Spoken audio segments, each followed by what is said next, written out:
यो म तत्काल चिन गएर आएपछि हप्ता दिन भन्नु हप्ता दिनै लाग्यो भने 5औं दिनमा त तोडफोड भइसकेको थियो म चिनबाट फर्केँ। तर चिन गएकै हुनाले पनि होइन, यसमा थुप्रो कुरा जोडिएका छन्।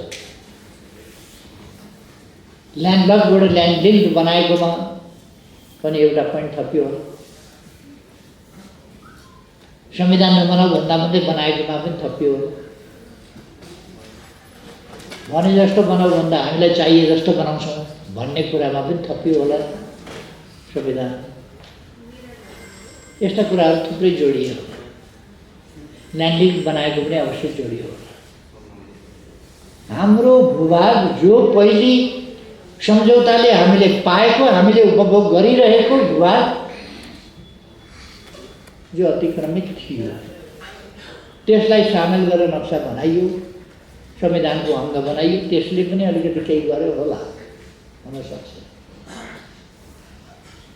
मैले राजनीति होइन, एउटा ऐतिहासिक तथ्यहरूले भन्छन्, शास्त्रले भन्छ, राम जन्मिएको वीरगन्जभन्दा पश्चिमपट्टि ठोरीतिर हो। अब कसैले जान्ने भएर अहिले माडी भन्छ, उस बेला माडी भन्ने छँदै थियो, उस बेला ठोरी नै थियो। 5औं शताब्दीमा फाइयारले नेपाल, भारत आदि इत्यादि देशहरू घुमेर गएर 435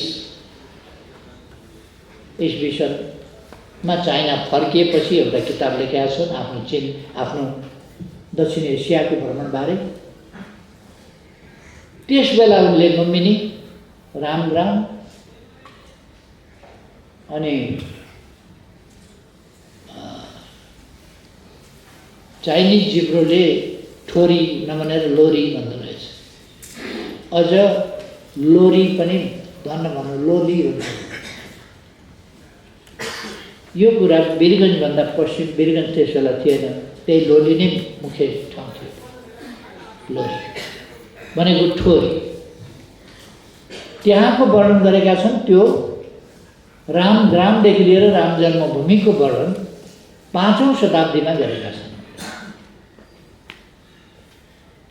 यता म जान्न, मैले आफूले शास्त्रहरूको अध्ययन गर्दा प्राप्त गरेको ऐतिहासिक तथ्य भनेको। त्यसभित्र कुनै देशको विरोध, कसैको समर्थन, कसैको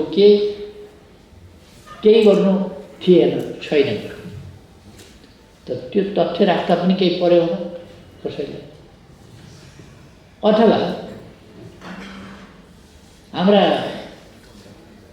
हाम्रो देश खनिजले भरिएकै छ। हामीले अहिले त्यसको छानबिन गर्ने, जाँच गर्ने कुराहरू अलिक पाएका छैनौँ, मौका पाएको छैनौँ, गर्न सकेका छैनौँ।